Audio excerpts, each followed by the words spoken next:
You'd think that running a successful cafe chain means everything is under control, right? That's exactly what this CEO believes, until he went undercover at one of his own locations and saw the reality for himself. What did he find?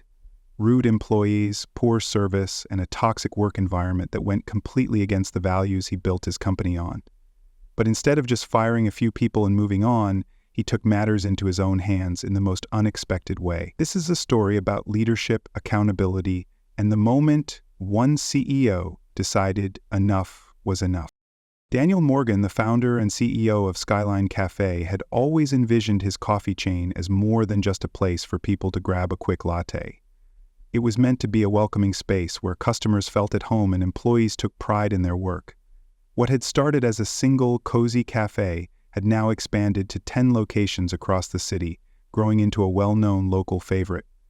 But lately, something felt off. Sales were dipping, customer complaints were piling up, and online reviews painted a troubling picture. What used to be a cafe known for its warm atmosphere and top-notch service was now being described as rude staff, slow service, and inconsistent quality. Daniel initially brushed it off, believing it to be just a rough patch, but the complaints didn't stop. Customers shared experiences of long wait times, baristas ignoring them, and even rumors of unclean conditions in some kitchens. When he confronted his regional managers, they assured him that everything was under control, blaming the issues on staff shortages and demanding customers. Yet, the numbers told a different story.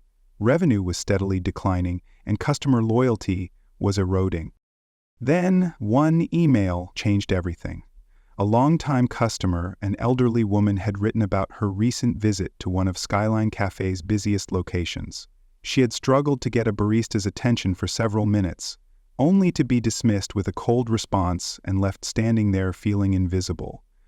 Her words struck Daniel in a way the sales reports never could. His cafe was supposed to be a place where everyone felt valued, not ignored. That was the final straw. If his managers weren't going to give him an honest answer, he would find it himself. Daniel made a bold decision. He would go undercover as a new employee to see what was really happening inside his own cafe. No executive privileges, no formal inspections, just him, a name tag, and a fresh start behind the counter. Only then could he uncover the truth, and once he did, he would make sure things changed. For good. Dressed in a plain polo, worn-out jeans, and a Skyline Cafe apron, Daniel Morgan walked into one of his busiest locations, not as the CEO, but as Dan Lewis, the newest barista trainee. His neatly combed hair was hidden under a cap, and a pair of thick-rimmed glasses completed the disguise. Despite having built this company from the ground up, today he was just another employee, starting fresh. The moment he stepped inside, he could tell something was wrong. The cafe, once known for its cozy and inviting atmosphere, felt cold and unorganized. Customers stood in long lines, waiting impatiently, while employees worked with tired expressions and little enthusiasm. The sound of the espresso machine whirred in the background, but there was no friendly chatter, no smiles, just a sense of exhaustion hanging over the place. At the front counter, Daniel introduced himself to Mark, the shift supervisor, a man in his mid-40s with an air of indifference. Mark barely looked up from the register as he muttered, "Another new guy? Great. Just don't slow us down." He handed Daniel a name tag and waved over Jake, a senior barista, to train him. Jake, a young man who seemed more interested in scrolling through his phone than making coffee, sighed heavily. "Follow me, newbie. Let's get this over with." As Daniel followed Jake behind the counter, he noticed another employee, Emma, a younger barista with a warm smile, patiently helping an elderly customer who struggled to read the menu. Unlike Jake and Mark, she seemed to actually care. Daniel had only been here for minutes, but he could already see the problem. A lack of leadership, disengaged employees, and a culture that rewarded laziness over effort. This wasn't the cafe he had built, and he was just getting started. Within the first few hours of his shift, Daniel saw exactly why the complaints had been piling up. The cafe, once a place known for friendly service and high-quality drinks, was now running on bare minimum effort. Employees worked with zero enthusiasm, the espresso machine was covered in coffee stains, and the counter was a mess of discarded receipts and spilled milk. The first red flag came when a customer, a young woman with a stroller, politely asked Jake if she could get a lid for her coffee. Without even glancing up from his phone, Jake waved toward a cluttered station across the cafe. "It's over there," he muttered, before turning back to his scrolling. The woman sighed, clearly frustrated, as she awkwardly maneuvered her stroller toward the messy condiment bar. Moments later, a regular customer, Mr. Harris, an elderly man, entered, his cane tapping softly against the tiled floor. He approached the counter, smiling warmly. "Morning, young man, just my usual, please." But instead of greeting him with the respect a longtime patron deserved, Mark barely looked up. Yeah, give me a sec," he grumbled, turning to argue with the barista about his break schedule. 5 minutes passed, and the elderly man still hadn't been served. Finally, Emma noticed him waiting and rushed over with an apologetic smile. "I'll get that for you right now, Mr. Harris," she assured him, preparing his drink with care. As Daniel watched all of this unfold, he clenched his jaw.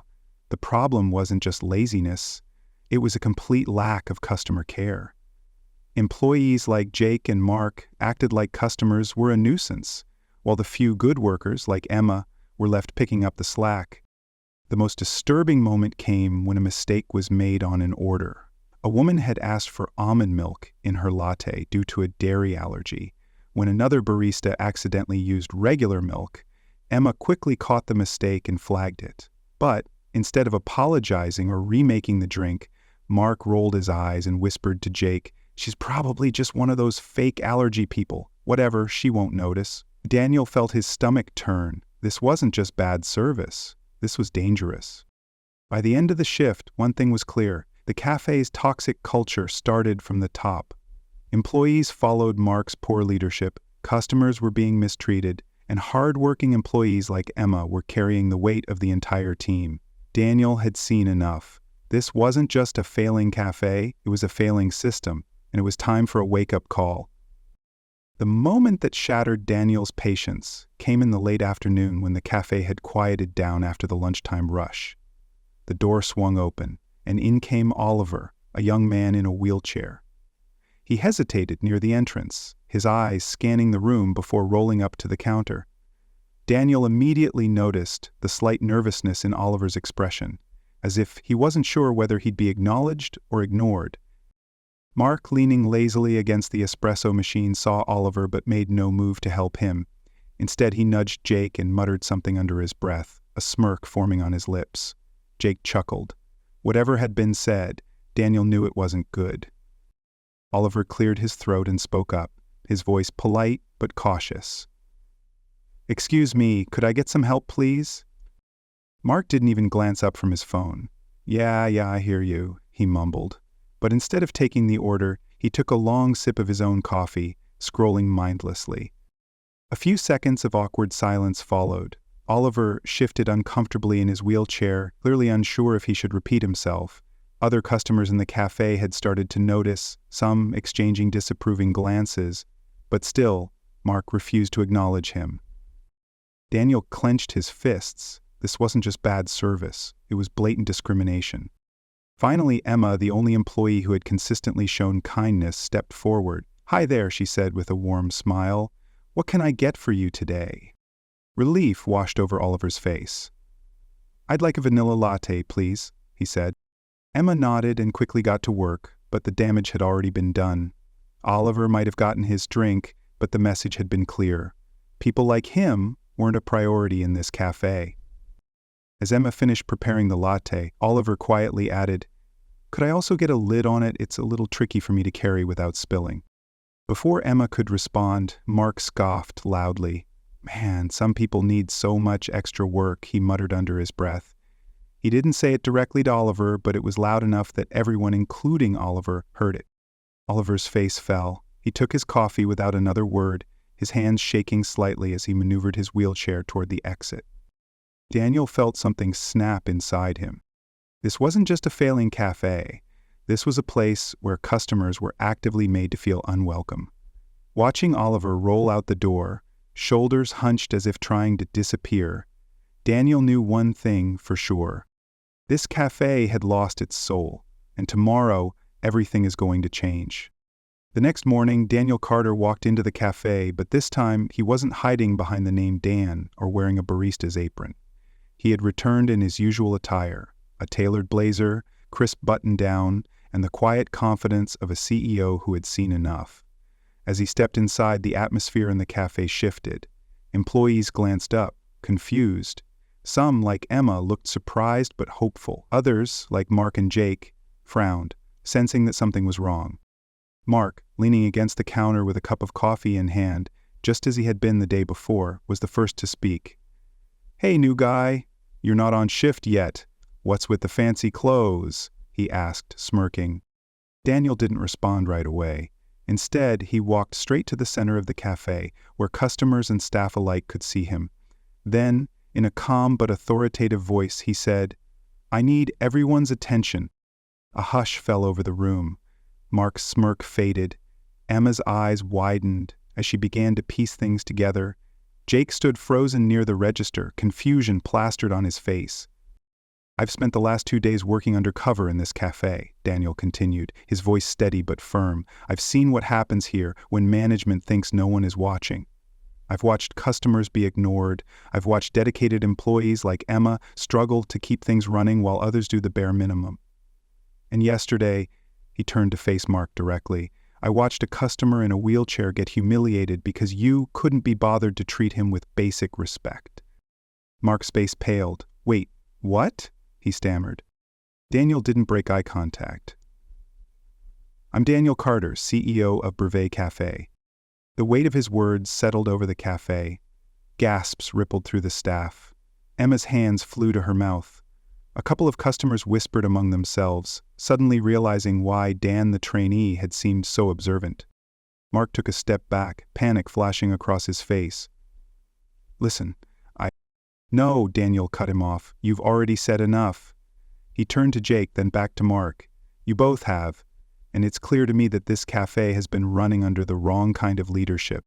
Then, without hesitation, he looked Mark directly in the eye and said, "You're fired." With Mark gone and the tension still thick in the air, Daniel Carter turned to the rest of the team, his expression serious but composed. "Now, let's talk about what happens next." For too long, this cafe had been run by intimidation, laziness, and disrespect. That ended today. Daniel wasn't just here to fire the toxic influences, he was here to rebuild the cafe from the ground up. He took a deep breath, making eye contact with each remaining employee. "I know this isn't going to be an easy shift," he admitted, "but we're going to fix this starting now." First, he addressed Jake, the assistant manager who had enabled Mark's behavior. "I need to know right now, are you willing to change, or do you want to walk out the door with him?" Jake hesitated, shifting uncomfortably under the weight of Daniel's gaze. After a long pause, he swallowed hard and nodded. "I want to do better," he muttered. "Then prove it," Daniel said simply. "Starting today, you're going to be held accountable, and if I see even a hint of the same behavior you've shown before, you're out." Next, he turned to Emma. "Emma, you've been the backbone of this place, even when you didn't have to be. That changes today. Effective immediately, I'm promoting you to assistant manager." Emma's eyes widened in shock. "Me? Are you serious?" Daniel nodded. "You've shown more leadership in the last 2 days than I've seen from actual managers. You care about this place. That's the kind of leadership we need." Then came the operational changes. "We're implementing a new customer-first policy. No one gets ignored. No one gets dismissed. Every customer matters, whether they're spending $5 or $50, he pointed at the cafe floor. "And starting now, this place is going to be spotless. No more dirty tables, no more To ensure fairness, Daniel called in additional staff to help with the upcoming shifts, making it clear that no one would be expected to carry an unfair workload anymore. Finally, he introduced a new employee feedback system, ensuring that anyone who experienced mistreatment, customers, or staff, had a direct line to report it without fear of retaliation. As the day went on, the cafe began to transform. Employees who had been too afraid to speak up started engaging with customers. The energy in the room shifted, and for the first time in a long time, Breve Café felt like a place where people actually wanted to be. Fixing one cafe was just the beginning. Daniel Carter knew that the problems he had uncovered weren't unique to this location. If this cafe had been operating under toxic leadership, There was no telling how many of his other locations were struggling in the same way. A complete company-wide reform was necessary. The first step was overhauling management training. No longer would managers be promoted based solely on tenure or sales numbers. They had to prove they could lead with integrity. Daniel implemented a mandatory leadership training program focused on employee support, customer service, and workplace ethics. Every manager and assistant manager across all Breve Café locations would go through the program, and any who failed to meet expectations would be replaced. Next, Daniel restructured company policies to prioritize employee well-being. One of the biggest issues he had seen was burnout. People like Emma were overworked, while others like Mark did nothing. To combat this, Daniel adjusted staffing policies, ensuring fair shift distribution and proper break times. No more employees carrying the weight of multiple people, no more staff struggling to keep up with an overwhelming workload while others slacked off. Another critical reform was implementing an anonymous reporting system. Employees needed a way to report toxic behavior without fear of retaliation.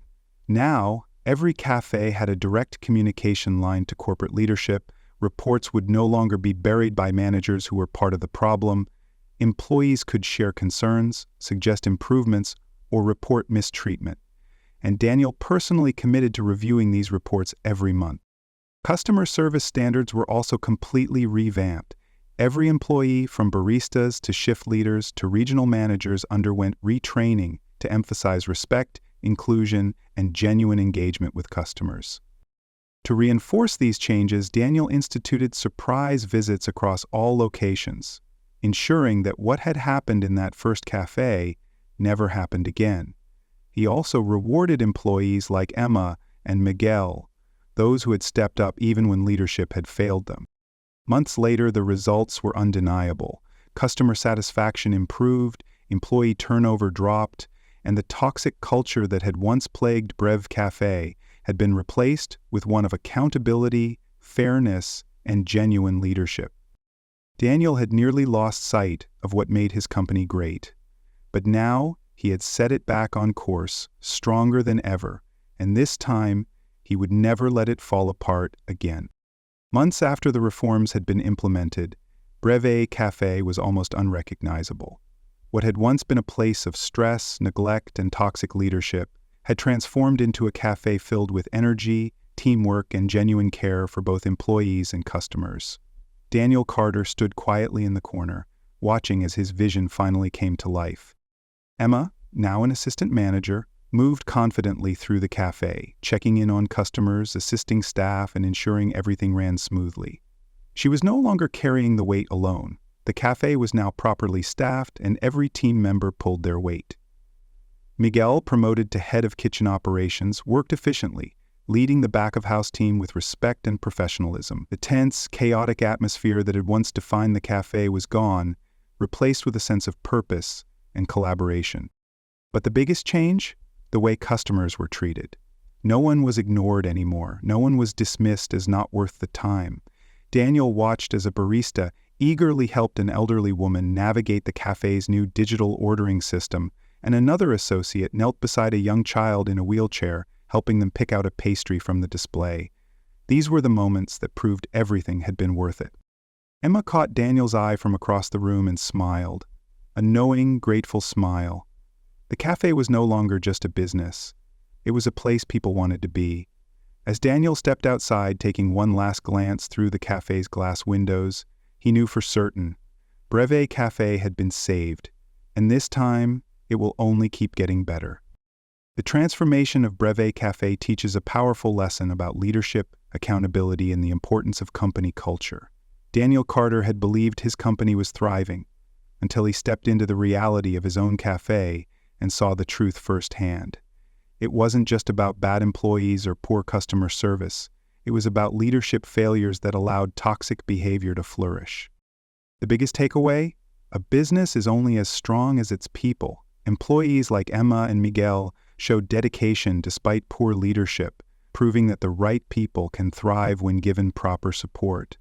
On the other hand, people like Mark and Rick exemplified how unchecked bad behavior can rot a workplace from the inside. Leadership isn't about authority, It's about responsibility. Daniel's experience highlights the importance of staying connected to the people who keep a business running. No amount of reports or financial data could have shown him what he learned by being on the ground. When leaders listen, take action, and value their employees, businesses don't just survive, they thrive. In the end, true leadership is about creating an environment where both employees and customers feel valued, respected, and heard.